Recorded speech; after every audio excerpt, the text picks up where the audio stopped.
the last city on Earth. Hello and welcome to GamingBolt, and today we're going to be reviewing Frostpunk, 11-bit Studios' latest title for PC.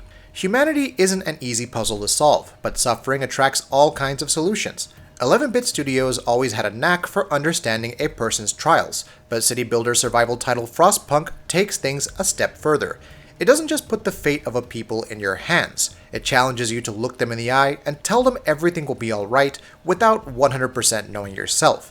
As your citizens approach, their demands and ideas pushing you to shape this little slice of civilization, economic and moral sacrifices have to be made along the way.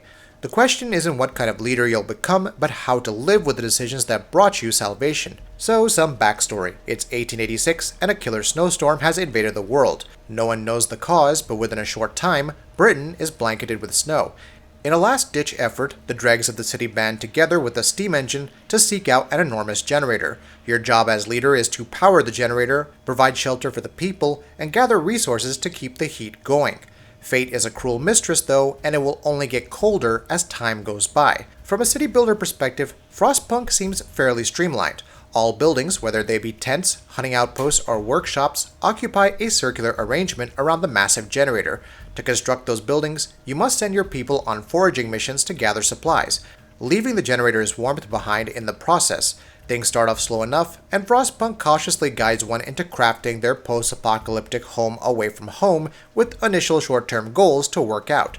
Small notifications above the hotbar indicate how many people are homeless, and it doesn't take long before they push for basic living standards. At the beginning, Frostpunk functions as a resource-gathering mission as you allocate workers and engineers to various spots to gather coal, wood, and steel before assigning them to kitchens and the like. As your city begins to expand, streets must be built to connect buildings to the generator, otherwise they won't receive ample heating to function. Structures like sawmills will be necessary when wood deposits and other resources go dry. The temperature will continue to drop though, and this can cause sickness to spread among the people. If you research the right technologies, then small heaters, among other things, can be created to help. It's also possible to invest in other measures with the Book of Laws. Using this interface, one can enact measures that seem practical but take a heavy moral toll on the populace. For example, you can opt for treating the gravely sick in infirmaries for extended periods of time, or simply amputate them to save resources. Children can be shielded from the harsh realities of the world in shelters, or put to work, as they provide for the city just like everyone else. Laws have cooldown times, so don't expect to keep the entire population chugging along all day. The moral implications of your actions seem impactful enough, because at the end of the day, you ideally want to keep your people alive as opposed to limbless and childless, but there are two meters that help balance decisions. Hope reflects the positivity of people and how satisfied they are. This can be accrued through housing, food, proper medication, and completing time-limited tasks. Despair goes the other way. Push people to their utter limits, send their children to die, and make survival a priority, and their grievances will be reflected in this meter. But hey, productivity will go up, and everyone maybe gets to see a better tomorrow. The other possibility is death from exhaustion. And when it comes to resources like engineers that are fairly limited, things can take a dire turn rather quickly. What makes Frostpunk so immensely intriguing is how differing circumstances cause people to approach you. Various pop-ups during a playthrough will see citizens begging for aid. It could be something simple like searching for the missing members of your expedition by constructing a beacon, or ensuring regular meals are provided. There is no denying a certain lack of empathy, especially as the citizens hug the generator's warm glow at night to fight off the cold. Some citizens will suggest certain laws, essentially offering their own take on how to improve society. Ultimately, it's your decision to either act benevolent or take a harsher path and deal with the consequences. The best part is how your previous decisions can come back to haunt you. Amputees are starting to pile up? Well, have you researched technology to help them? If not, then your citizens will start protesting. Productivity will also take a hit from the lack of workers. Too much to spare, and the playthrough comes to an unceremonious end.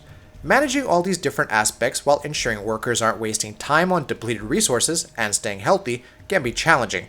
There's plenty of micromanagement necessary when it comes to flipping shifts, pushing for overtime, assigning people to different tasks, keeping track of resource stores, and building streets while everyone stays warm. For those who don't know what they're doing, Frostpunk can be fairly unforgiving, punishing missteps with more suffering as the playthrough wears on. Success will see it open up even further though as you send scouts out into the world, discovering different outposts and eventually expanding your ramshackle establishment into a sprawling civilization. The steampunk aesthetic and heavy music, coupled with the gorgeous environmental effects and immaculate artwork, constitute a unique theme that's oppressive but endearing. This is a tale of survival in the face of impossible odds. Sacrifices are given, but there could still be some beauty for those that live to talk about it. Later on, due to extraneous circumstances, you can opt for two different paths to keep your citizens in line: faith and spiritual strength, or order and discipline, each offering its own unique laws to enact and buildings to construct. After this, you can access two additional scenarios with the Arcs and the Refugees, which essentially present their own unique challenges to the base experience. The Arcs are more reliant on robots with a smaller number of human workers and must keep vital seeds protected against the cold.